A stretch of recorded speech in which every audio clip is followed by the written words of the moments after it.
Hi friends, എല്ലാവർക്കും സുഖമല്ലേ? ഇന്ന് ഞാനാണെങ്കിൽ അയ്യത്ത് പോയപ്പോൾ കാണാം നമ്മുടെ ഒരു ഏത്തവാഴ ഒടിഞ്ഞു കിടക്കുന്നു. ചെല്ലി കുത്തിയിട്ട് ഒടിഞ്ഞു കിടക്കുക. അതെന്ന് പറഞ്ഞാൽ നമുക്ക് വിൽക്കാൻ പറ്റത്തില്ല. നല്ലതായിട്ട് വിളഞ്ഞ കൊലകളല്ലേ നമുക്ക് വിൽക്കാൻ പറ്റത്തുള്ളൂ. അപ്പോൾ ഞാൻ എന്ത് ചെയ്തു, അവനെ പൊക്കി എടുത്തുകൊണ്ട് കൊണ്ടുവന്നു. നമുക്കൊരു ചിപ്സ് ഉണ്ടാക്കിയാലോ എന്ന് വെച്ച്. അപ്പോൾ പകൽ നമുക്ക് സമയം കിട്ടിയില്ല. അതുകൊണ്ട് രാത്രിയായി. ഇനി നമുക്കൊരു ചിപ്സ് ഉണ്ടാക്കി നോക്കിയാലോ?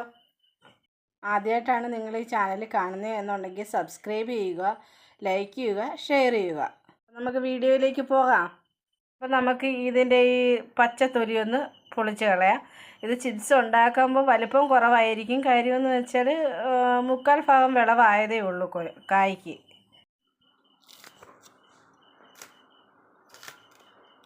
ഇങ്ങനെ നമുക്ക് എല്ലാം പൊളിച്ചെടുക്കാം. ചീനച്ചട്ടി നമ്മൾ ഗ്യാസിലോട്ട് വെച്ചിട്ടുണ്ടായിരുന്നു. അത് ചൂടായിട്ടുണ്ട്. ഇതിലേക്ക് ആവശ്യത്തിന് എണ്ണ ഒഴിച്ചു കൊടുക്കാം. നിങ്ങൾക്കിപ്പം വെളിച്ചെണ്ണയാണോ, സൺഫ്ലവർ ഓയിലാണോ, പാം ഓയിലാണോ, ഏതാണ് ഉപയോഗിക്കാൻ സൗകര്യം എന്ന് വെച്ചാൽ അത് ഒഴിച്ചു കൊടുക്കാം. ഈ എണ്ണ ചൂടാകുമ്പോഴത്തേക്ക് നമുക്ക് കായ അരിഞ്ഞെടുക്കാം. നമുക്ക് ചെറുതായിട്ടൊന്ന് അരിഞ്ഞു കൊടുക്കാം.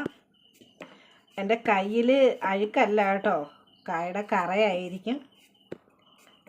അരിഞ്ഞു വെച്ചേക്കുന്ന എണ്ണയിലേക്ക് ഇട്ട് കൊടുക്കാം. എണ്ണ നല്ലതായിട്ട് ചൂടായിട്ടുണ്ട്. നമുക്ക് കായ ഇട്ട് കൊടുക്കാം.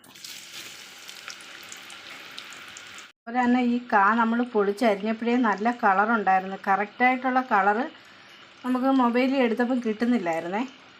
വേറെയും രീതിയിൽ ചിപ്സ് ആക്കാം. പക്ഷേങ്കിൽ ഇതിപ്പോൾ എളുപ്പത്തിൽ ഞാൻ ഒന്ന് കാണിക്കുക. ഇനി നമുക്ക് ഓണത്തിന് മറ്റൊരു രീതിയും കൂടെ കാണിച്ചു തരാം. ചിപ്സ് ആയിട്ടുണ്ട്. ഇത് നമുക്ക് കോരി കണ്ണാപ്പയിലേക്ക് മാറ്റാം. അതുപോലെ തന്നെ നമുക്ക് എല്ലാം വറുത്തെടുക്കാം.